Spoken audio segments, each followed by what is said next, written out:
At my father's retirement barbecue, his public insult about me being a disappointment was the last straw. I took back his $10,000 gift and walked out.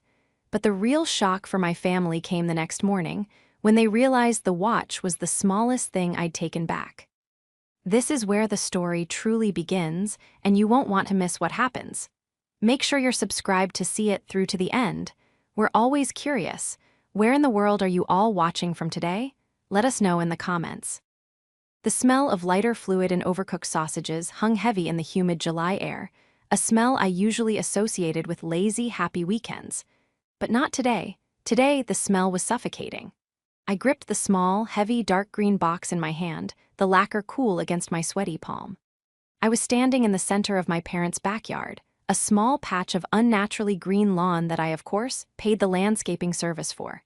This was the main event, my father, Nicholas's, retirement party. I had flown in from Seattle, taking 2 precious days away from a critical product launch, all to celebrate a man who had never once celebrated me. My tech consulting firm was booming, we were on the brink of a major acquisition, and I was running on caffeine and adrenaline. I felt physically ill, a combination of jet lag and the familiar acid-churning anxiety that only a visit home could induce. My mother, Poppy, a woman who existed in a permanent state of flustered agitation, glided over.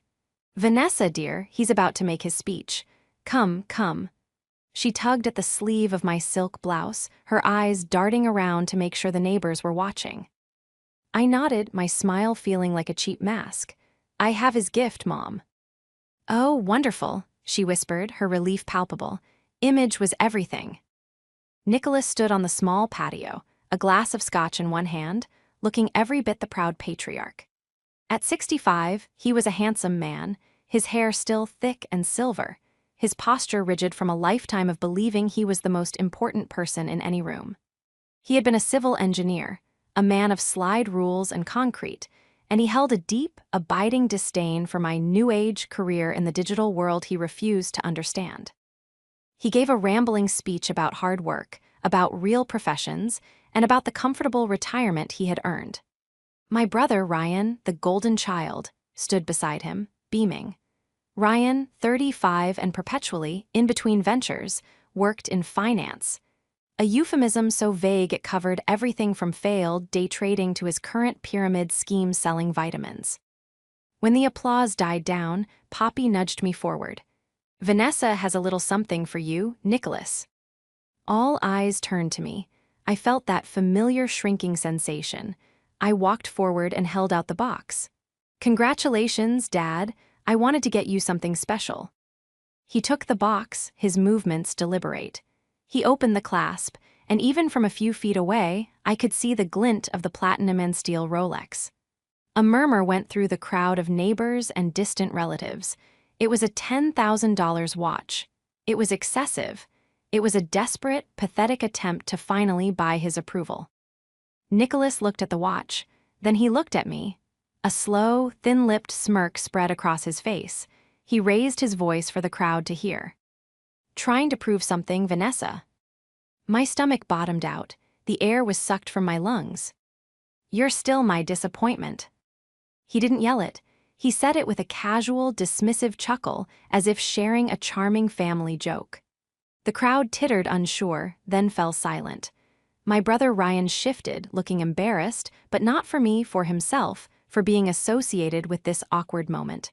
My mother's face went white, her smile frozen in a rictus of horror. For my entire 38 years, I had heard versions of this. "Why can't you be more like Ryan? What is this app nonsense? When are you going to get a real job?" But this was public. This was cruel. And this was, I realized with a sudden, crystal-clear finality, the end. The illness, the anxiety, the desperate need to please, it all vanished, replaced by a cold, quiet calm. I smiled. A real smile, not the cheap mask. I reached out and gently closed my hand over his, taking the Rolex box from his grasp. "You're right, Dad," I said, my voice clear and steady. "I have nothing to prove." I turned, the green box now heavy in my own hand. I walked past the stunned faces, past the smoking grill, past the perfectly manicured flower beds I paid for. "Vanessa, don't you dare!" My mother, Poppy, shrieked the words, her voice cracking with pure panic. She wasn't screaming for me, she was screaming because the neighbors were watching. I didn't look back. I walked through the side gate, pulled my rental car keys from my pocket, and got in. As I drove away, I looked in the rearview mirror. My father, Nicholas, was still standing on the patio, scotch in hand, a look of pure, baffled indignation on his face. I drove to the hotel I'd booked. I never stayed at the house, and turned off my phone. I ordered room service, took a long, hot shower, and for the first time in my life, I slept for 10 solid hours. The betrayal, I realized as I drifted off, was finally complete. But it wasn't his betrayal of me. It was my betrayal of the toxic role I had agreed to play for 38 years. The betrayal was worse than the diagnosis itself. I woke up to silence. It was 8:00 a.m. The silence was a luxury, a thick, comforting blanket I hadn't realized I'd been missing. My hotel room was bright, the Seattle sun, a rare and glorious thing, streaming through the window, a stark contrast to the oppressive humidity of my parents' backyard. My first instinct, a deeply programmed reflex, was to check my phone. I picked it up from the bedside table. The screen was black. I had turned it completely off, not just silenced it. The urge to power it on to check the damage was almost overwhelming. I could already feel the phantom vibrations, the barrage of texts I knew would be waiting. "Poppy, you have embarrassed this entire family. Call me. Nicholas, you ungrateful child, you owe your mother an apology. Ryan, Ness, that was really low class. Mom is a wreck." I held the phone in my hand, this little black rectangle that held all the invisible chains. I had spent my entire adult life waiting for these calls, these texts, these demands. I was the family fixer, the disappointment who was, paradoxically, the only one they called when things truly fell apart. Ryan's failed ventures weren't just failures, they were financial black holes that I had quietly filled. Poppy's anxieties were often veiled requests for money to maintain the lifestyle Nicholas demanded. And Nicholas, he just demanded. I put the phone back down, screen down. Not yet. I stood and stretched, my back popping. The knot of anxiety that usually lived between my shoulder blades was gone. In its place was a strange, hollow lightness. I felt calm, not happy, not angry, just still. I ordered coffee and eggs, opened my laptop, and got to work. I had a launch to manage. I fired off emails to my team, reviewed code commits, and joined a video call with my board, all while sitting in a fluffy hotel robe.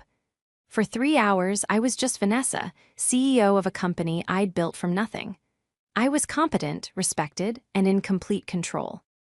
It was in this moment of clarity, this stark divide between my two worlds, that the thought truly crystallized. It wasn't just a thought, it was a line item, a balance sheet, a cold, hard calculation. And they had all, in their magnificent, selfish ignorance, forgotten one crucial thing. They had forgot what I actually do for a living. My father thought I played on the computer. My brother thought I was just lucky. My mother just saw a bottomless ATM. They had no concept of what it meant to build and manage a multi-million-dollar tech firm. They didn't understand that my new age job required a skill set they couldn't even fathom. The ability to analyze complex systems, identify critical failure points, and, when necessary, reroute an entire infrastructure to prevent a total collapse. Or, in this case, to initiate one. My family was a complex system. It was poorly designed, full of bugs, and reliant on a single point of failure, me, and I was about to pull the plug. At 11:30 a.m., I picked up my phone. I powered it on. The explosion was immediate. The phone didn't just vibrate, it seemed to physically seize on the nightstand, rattling like a dying insect. 38 missed calls. 72 unread text messages. The log was a perfect timeline of their collective panic. 9:00 p.m. last night, Poppy. Vanessa, this is not funny, come back. 9:05 p.m. Poppy. Your father is furious, you've ruined his night. 9:30 p.m. Ryan. What the hell is your problem? 10:00 p.m. Poppy. Call Emmy, now. 1:00 a.m. Nicholas. The only text he'd ever sent me. You will be here in the morning to apologize. 6:00 a.m. this morning, Poppy. Are you all right? Please just let me know you're safe. The manipulations shift from anger to feigned concern. 7:00 a.m. Ryan. Seriously, Ness, mom is freaking out, just call her.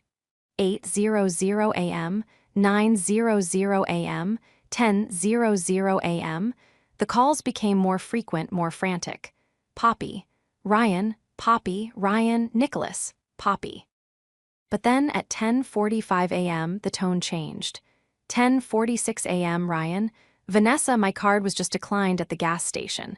What did you do? 10:48 a.m. Ryan. This isn't funny, my card for the family support fund isn't working. 10:52 a.m. Poppy. Ryan just called me. Something is wrong with the accounts. Please call us. 11:01 a.m. Nicholas. Answer your phone, immediately. I read the messages, one after another, my face impassive. The cold, light feeling was still there. It was focus. I opened my laptop again. I had 3 more calls to make. 1 to my bank manager, 1 to my lawyer, and 1 to the leasing company that managed the luxury sedan my father drove. They had forgotten what I do. I build systems, I analyze them, and I know exactly how to deprovision access. The phone rang again in my hand. It was Poppy. I silenced it, letting it go to voicemail. I had work to do. My entire life has been a study in cognitive dissonance. The person I was at home and the person I was in the world were 2 different women. The world saw Vanessa, the 38-year-old founder of a design and strategy firm that consulted for Fortune 500 companies. I was sharp, I was decisive, and I was, by every metric, wildly successful. But at home, I was just Ness, the disappointment, the artsy one, the girl who played on computers instead of getting a real job like her father, Nicholas. Nicholas was a man built of right angles and rigid principles. He was a civil engineer, and he saw the world in terms of load-bearing walls and stress tolerances. In his mind, I had failed every structural test. He had wanted an engineer or a doctor or a lawyer. He got me. My brother, Ryan, was the one who was supposed to succeed. He was the son. He went into finance, which made Nicholas beam with pride, even though none of us, least of all Nicholas, knew what Ryan actually did. I knew. I knew because I was the one who got the first call. It was 10 years ago. I had just closed my first major seed round. I was celebrating with my team when my phone buzzed. It was Ryan, and he was crying. Ness, I messed up, he'd whispered, his voice thick. I lost it, all of it.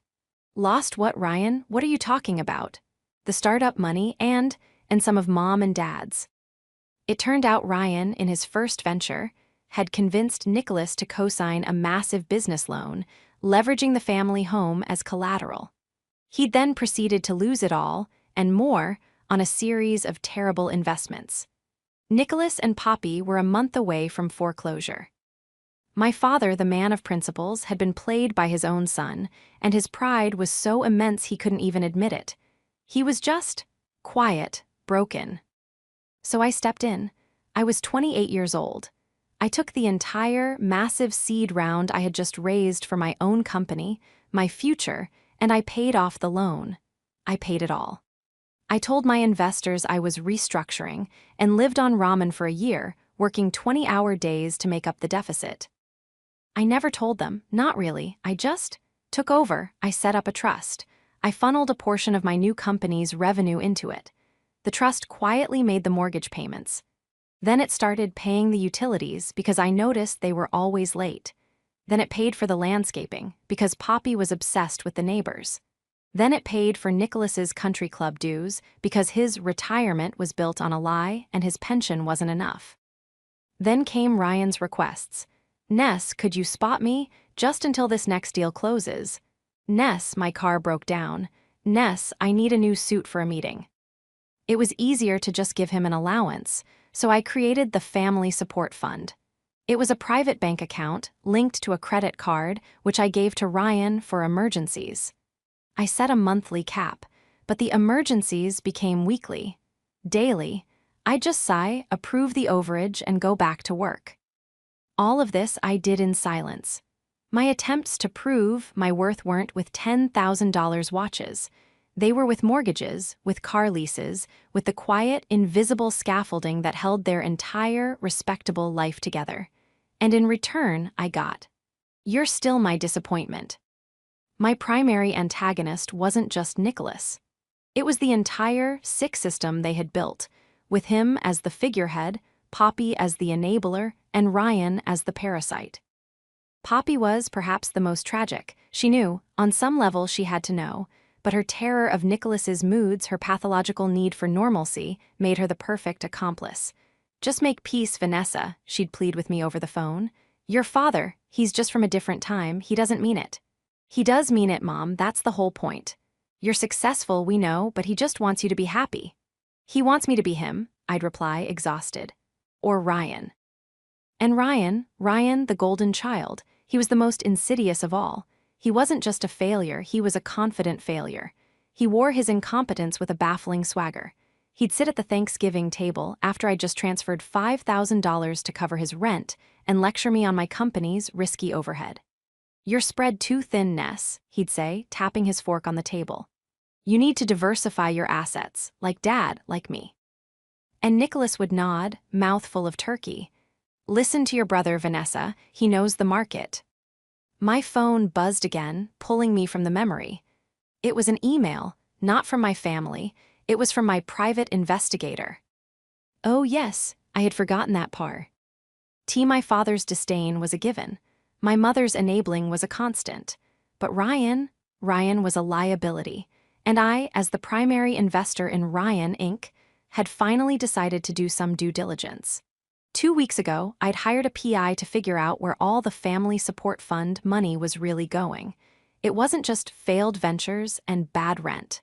The numbers were too big. The email subject was, "Final Report, RYAN." I opened it, I poured another cup of coffee. The last piece of the puzzle was clicking into place. The hotel room, which had felt like a sanctuary, suddenly felt like a war room. The PI's report was not a long read, but it was dense. It was clinical. It was devastating. Ryan was not a financial advisor. He was not between ventures. My brother, the golden child, had a severe, crippling gambling addiction. The family support fund wasn't paying for suits and rent. It was paying off online sports betting sites. It was covering markers at underground poker games.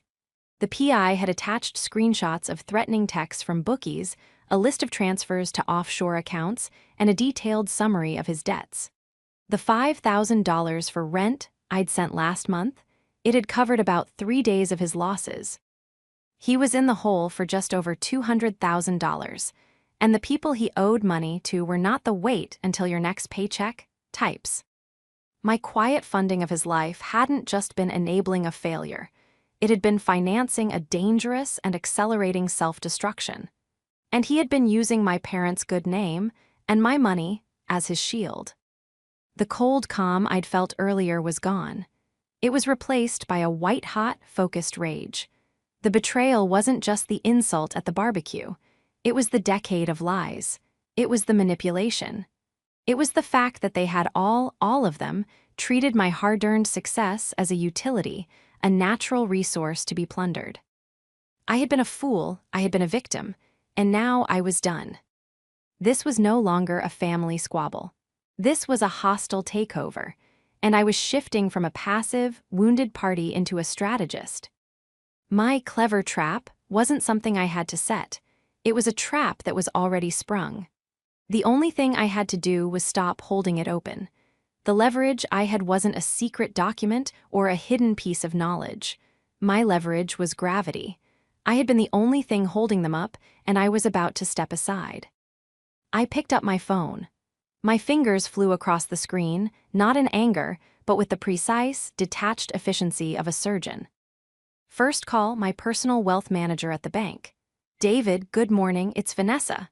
"Ms. Cade, always a pleasure. How's Seattle?" "Productive." "Listen, David, I need to make some immediate changes to my automated transfers. I'm dissolving the family support fund account. I want all automated payments from that account and from my primary business account to the list of payees I'm sending you to be terminated. Immediately. There was a pause. All of them, Vanessa, I'm looking at the list. That includes the mortgage trust for your parents' address, the country club membership, and the lease payments for 2 vehicles. That's correct, all of them. Terminate with prejudice. And David, I want you to freeze the card associated with the support fund, account number ending in 4088, as of 1 hour ago. Understood, he said, his voice dropping into a professional, unquestioning tone. I'll execute this immediately. Second call, my corporate lawyer. Sarah, hi, I have a situation. A Vanessa situation or a business situation? A family situation that is about to become a business situation. I need you to draft a cease and desist. And I need to know the firewall between my personal assets and my company, specifically regarding family debt. I explained the $200,000. I explained Ryan's activities. Okay, she said, all business. First, he's not your employee and he's not an officer of your company. You are not liable for his personal gambling debts. However, these bookies don't care about legalities. I want you to file a police report immediately. Not to have him arrested, but to create a paper trail. If these people come looking for him, you need a document that states you are not associated with this. And the cease and desist? Who is it for?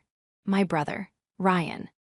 I need to formally, legally, state that he is to have no more contact with me or my company regarding financial matters. I can have that drafted in an hour, Sarah said. Vanessa, are you okay? I've never been better, I said, and I was surprised to find I meant it. Third call, the leasing company for my father's luxury sedan. It was a short, simple conversation. The lease was in my company's name. I was terminating it early. Yes, I would pay the penalty. I wanted the car repossessed. Today. Final action. I forwarded the P-ICE report, my lawyer's recommendations, and a very short, very clear email to one person. My mother. Subject the truth. Mom, I will not be calling you. I will not be coming back. The family support fund you all relied on is now closed. The card Ryan has been using is deactivated. I will no longer be paying for the mortgage, the cars, the club, or any of it. My father's insult was just the tip of the iceberg. Attached is a report detailing exactly where the money you all took from me has been going. Ryan does not have a cash flow problem. He has a gambling addiction, and he is over $200,000 in debt to dangerous people. This is no longer my problem to solve. Do not contact me. Do not try to find me. The next person you will hear from is my lawyer. Vanessa. I hit send. I packed my bag. I put the Rolex, still in its green box, into my carry-on. I figured I'd sell it, or maybe I'd keep it as a reminder. I checked out of the hotel. As I walked through the lobby, my phone lit up with a new, unknown number. I didn't answer. I stepped out into the bright Seattle sunshine, took a deep breath of clean, clear air, and hailed a cab to the airport. The first part of the plan was complete. Now, I would just let the system I had built tear itself apart. The flight back to Seattle was the first time in my adult life I had ever truly been off the grid. I'd paid extra for the patchy in-flight Wi-Fi, not to communicate, but to watch. I had a separate, secure portal set up to monitor my finances. I watched, in real time, as the holds and terminations I had ordered went into effect. The family support fund account, status, frozen. The mortgage trust, status, payments terminated. The car lease, status, contract terminated. Repossession order filed. It was like watching a controlled demolition. I was 30,000 feet in the air, sipping ginger ale, while the foundations of their lives, foundations I had built, were being vaporized. When I landed, I turned my phone on. It was a deluge, but this time, it wasn't just my family. The unknown numbers were multiplying. The first confrontation, it seemed, had already happened without me. The first voicemail I listened to was not from Poppy or Nicholas. It was from Ryan. And the voice I heard was not the slick, confident finance voice. It was the high, thin, terrified squeal of the boy I remembered from 10 years ago. Vanessa, please pick up. You don't understand what you've done. You can't just turn it off. These guys, they aren't investors, Ness. They're serious. They were at the house. They were at the house looking for me, and Nicholas. Dad, he told them. He told them where I live. You have to call me. You have to fix this. He was weeping, a pathetic, gasping sound. I deleted the voicemail. The next one was from Poppy. It was pure, unfiltered hysteria. Vanessa, what have you done? A horrible, large man was just here, at our house. During the barbecue, he came to the door asking for Ryan. He said Ryan owed him money. Nicholas told him he didn't know. And then a tow truck. Vanessa, a tow truck came. It took your father's car, right out of the driveway in front of everyone. I've never seen him like this. You have to call. You have to explain, what is in that email? I can't open the attachment. What did you do? So, the reveal had been more chaotic than I'd planned. The bookie had shown up at the party. The tow truck had arrived while guests were still mingling. The public humiliation I had suffered was nothing compared to the one I had just, with a few phone calls, engineered for them. I almost felt a sliver of pity. Almost. I got home to my quiet, minimalist apartment overlooking the Sound. I showered, changed, and made a cup of tea. And then, I did the one thing I hadn't planned on. I called my mother. She picked up on the first half ring, her voice a raw-throated gasp. Vanessa. Hello, Mom, I said, my voice perfectly calm. Oh, thank God, Vanessa, you have to fix this. Your father. He's in his study. I think he's crying. I've never heard him cry. The car is gone, the neighbors are all talking, and Ryan? Oh, God, Vanessa, Ryan. What about Ryan, Mom? He's here. He's hiding in his old bedroom. Those men, they went to his apartment, so he came here. He's terrified. He said you did this. I didn't do this, Mom. I just stopped paying for it. But the car, your father's retirement, we can't. She was sobbing now. Why would you do this, after all we've done for you? The sheer, breathtaking audacity of that statement almost made me laugh. Done for me? Mom, I have been paying your mortgage for 10 years. I have been paying for Dad's car. I have been paying for Ryan's. Mistakes. I am the only reason you have a house for him to hide in. There was a choking sound on the other end. What? What do you mean? You helped with the mortgage, your father said. Dad lied, I said, sipping my tea. He didn't handle the loan 10 years ago. I paid it off. And then I kept paying. I paid for everything. The house you're in is not yours. It's been funded by the disappointment for a decade. Silence, not a stunned silence, but a heavy, guilty silence. You knew, I whispered, the realization hitting me. You didn't know the details, but you knew he couldn't afford that house. You knew the checks were coming from me. We're your family, Vanessa, she whispered, her voice hardening. This was the real Poppy, the enabler, the manipulator. You're supposed to help. It's what family does. No, Mom, that's what I did. Family? Family isn't supposed to call their daughter a disappointment after she buys them a $10,000 watch, which, by the way, was bought with the money I earned, not the money I was siphoning off my relatives. You, ungrateful. Stop, I said, my voice like steel. I'm done. I've already spoken to my lawyer. This is the last time you and I will speak without her present. The bank will be in touch about the house. I suggest you and Dad start looking for apartments. And tell Ryan. Tell him the police report has already been filed. He can't hide behind me anymore. I hung up. The first confrontation was over. I had shattered their perception. But the true extent of the deception, Ryan's $200,000 secret, was a bomb that had yet to fully detonate. The bank notices wouldn't arrive for a few days. The real panic hadn't even begun. The next 48 hours were a masterclass in desperation. My family, now cut off from their primary source of life, began to flail. But they weren't flailing together. The united front they had always presented against me had crumbled, and they had turned on each other. My phone, now that I had blocked Poppy, Nicholas, and Ryan, was quiet. but my lawyer's phone was not. They are persistent, Sarah said, sounding tired. Your mother has left 12 voicemails. They're mostly crying and accusations. Your father left one. It was colorful. He threatened to sue me, you, and the leasing company for grand theft auto. I've already sent him a reply referencing the contract with your company's signature on it. And Ryan's. Ryan, Sarah sighed, is a different story. He's not calling me. He's calling my assistant pretending to be a process server. He's trying to find your home address. He's panicking. As he should be, I said, looking out at the calm water of the Sound. Yes, about that. The PI report was good, but I dug a little deeper as you asked. His bookies aren't just local thugs, Vanessa.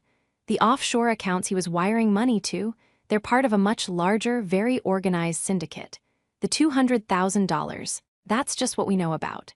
And it seems his Family Support Fund credit card was his primary line of, well, credit. By freezing it, you've essentially defaulted on his behalf. A cold shiver went down my spine. What are you saying? I'm saying he's not just in trouble, he's in danger. And he's desperate. A desperate man will do desperate things. He's been trying to access the mortgage trust, the house. He's been calling your bank, trying to impersonate you. This was the escalation. Ryan wasn't just a sad sack gambler, he was a criminal. He was committing fraud. I need you to call your parents, Vanessa, Sarah said. I told them I wouldn't. No, you need to call them and have a second confrontation. You need to present this irrefutable proof, the wire fraud, the impersonation, the PI report. You need to do it now before Ryan does something that drags you in any deeper. You need to make them understand that he is not a victim. He is the perpetrator. And you need to record the call. My office will set it up. This was it. This was the final break. This wasn't just about an insult at a barbecue. This was about severing a limb to save the body.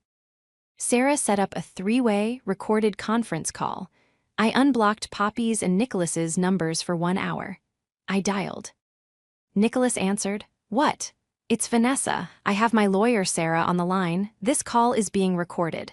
You dare?" he blustered, but the voice was thinner now. Less patriarch, more old man. "Where's Mom?" "I'm here," Poppy whispered. "Good, you both need to listen and you are not to interrupt. Sarah, please proceed."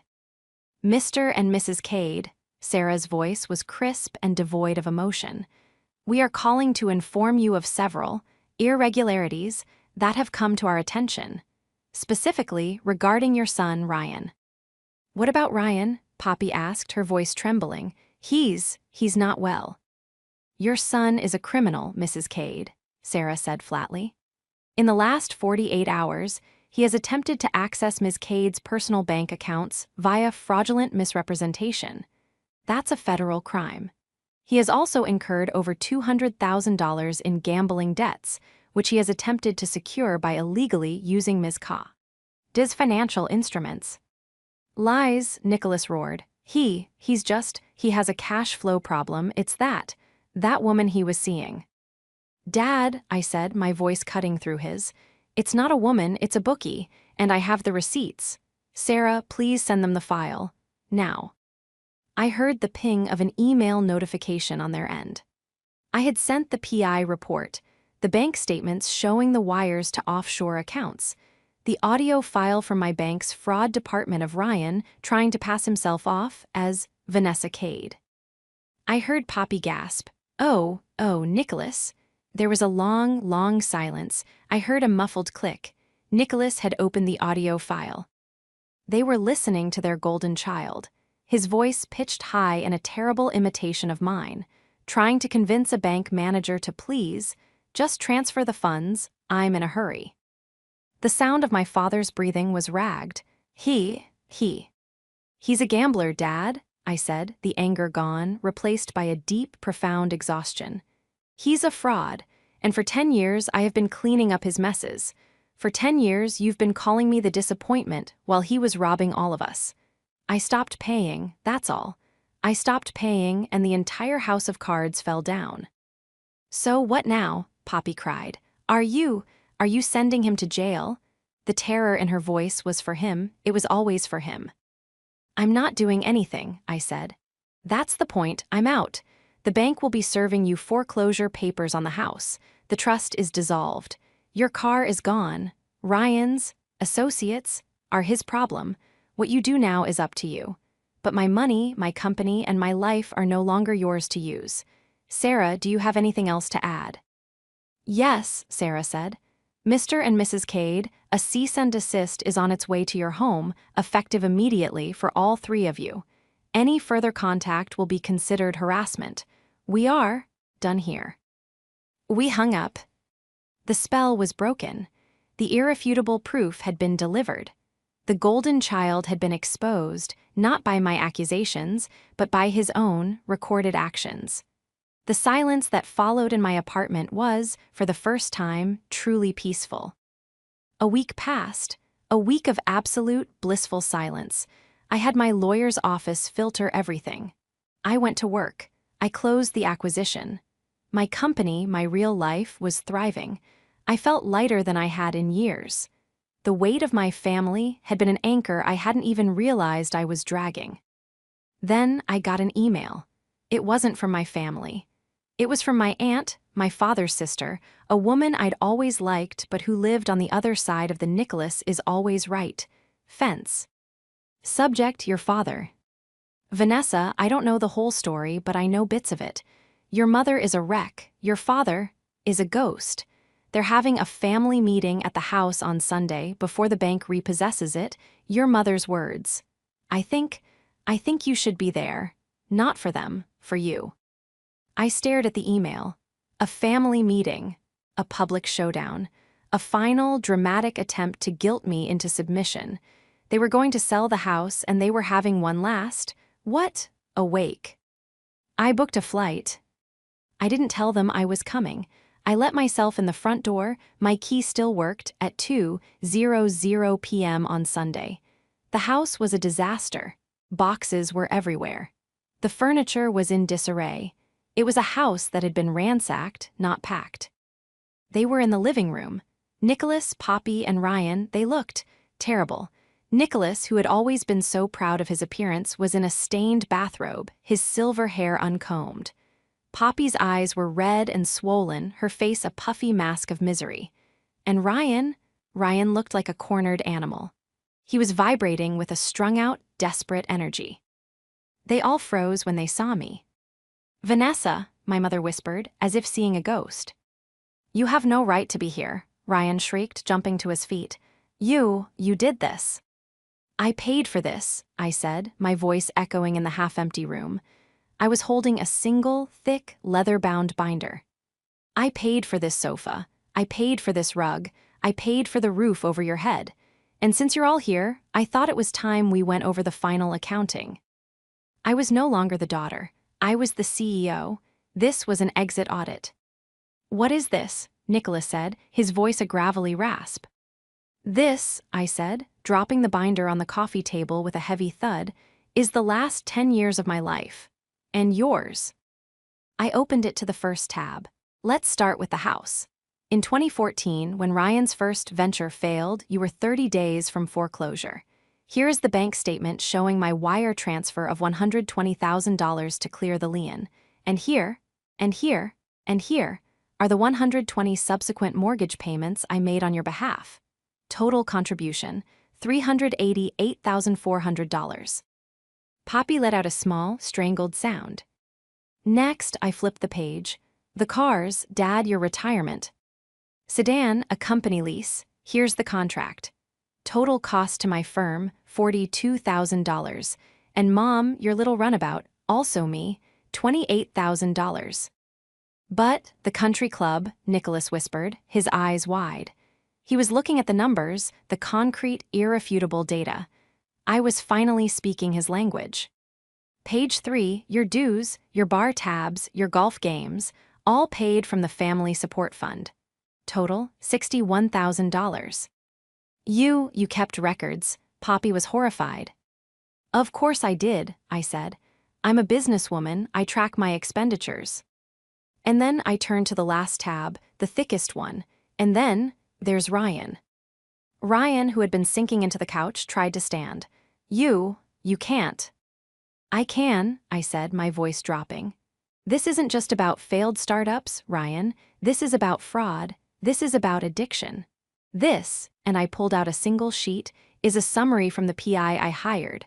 Wires to offshore accounts, markers from bookies, online casinos, a grand total of $214,000 in 16 months, all funneled through the account I was paying for. Nicholas looked from the paper to his son. The look on his face was not anger. It was comprehension, the final, terrible click of the puzzle. The disappointment and the golden child had been in the wrong bodies all along. So this is it, I said, closing the binder. I'm not here to save you. I'm not here to yell. I'm here to collect one last thing.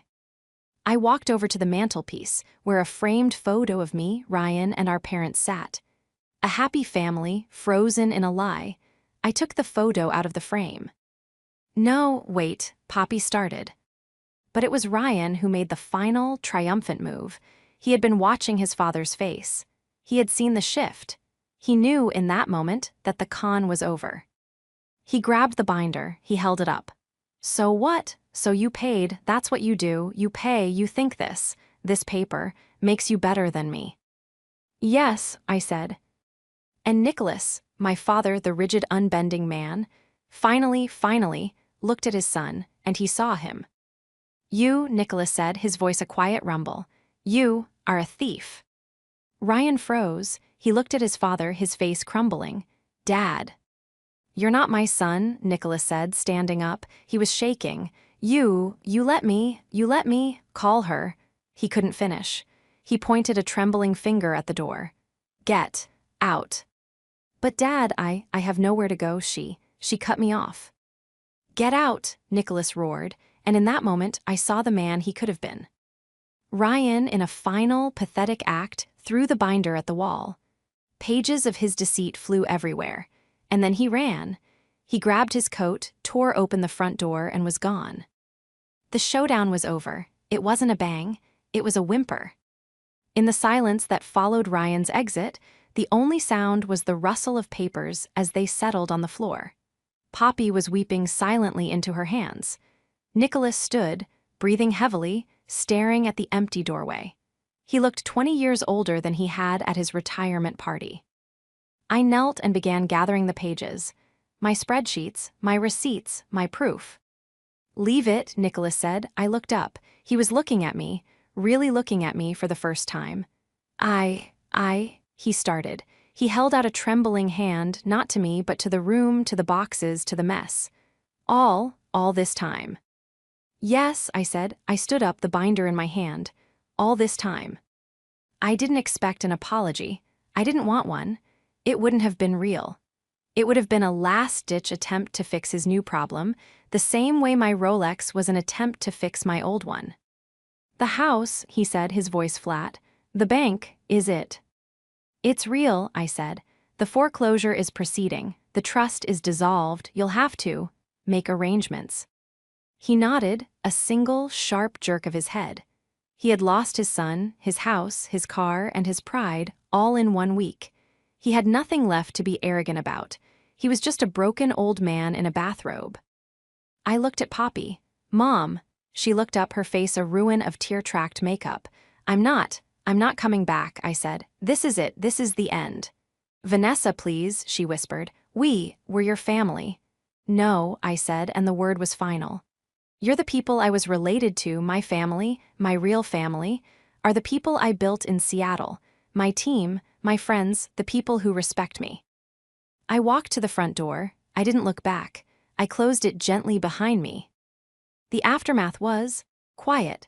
My lawyer, Sarah, handled the sale of the house. The bank seized it, and to mitigate my own losses from the trust, I bought it from them at auction. I had it cleaned, emptied of their remaining belongings, which I had shipped to a storage unit, and sold it. I wired half the proceeds, a compassionate severance, as Sarah called it, to a new, small, 2-bedroom apartment I had rented in my parents' name. The other half I donated to a charity for gambling. NG addiction. Nicholas and Poppy moved into the apartment. It was clean, it was safe, but it was not their grand family home. It was a rental. My father, the retired engineer, got a job as a part-time consultant reviewing blueprints for a local firm. He had to. His pension, it turned out, was as much of a lie as his retirement. Ryan, I heard he bounced around. He tried to get a job in finance, but his reputation was destroyed. The last I heard from my aunt, he was working a retail job, stocking shelves at a supermarket. The bookies? I don't know. I had made it clear, through legal channels, that I was not responsible for his debts, and the police report had given me the necessary distance. He was, for the first time in his 35 years, truly on his own. The $10,000 Rolex? I kept it. It sits in my desk drawer, a reminder that you can't buy love and you shouldn't try. About 6 months later, I received a package. It was a small, handwritten letter. It was from my father. There was no "Dear Vanessa." It just said, "I reviewed the acquisition papers for your firm, the ones that were public. Your valuation was sound. Your exit strategy was..." He had crossed out a word. Smart, very smart. It wasn't an apology. It wasn't forgiveness. It was, I realized, the only thing he could give me, a single, begrudging word of professional respect. It was the first compliment he'd ever paid me. I put the note in the binder with all the spreadsheets. The audit was finally, truly complete. I was vindicated, I was free, and I was, at last, at peace.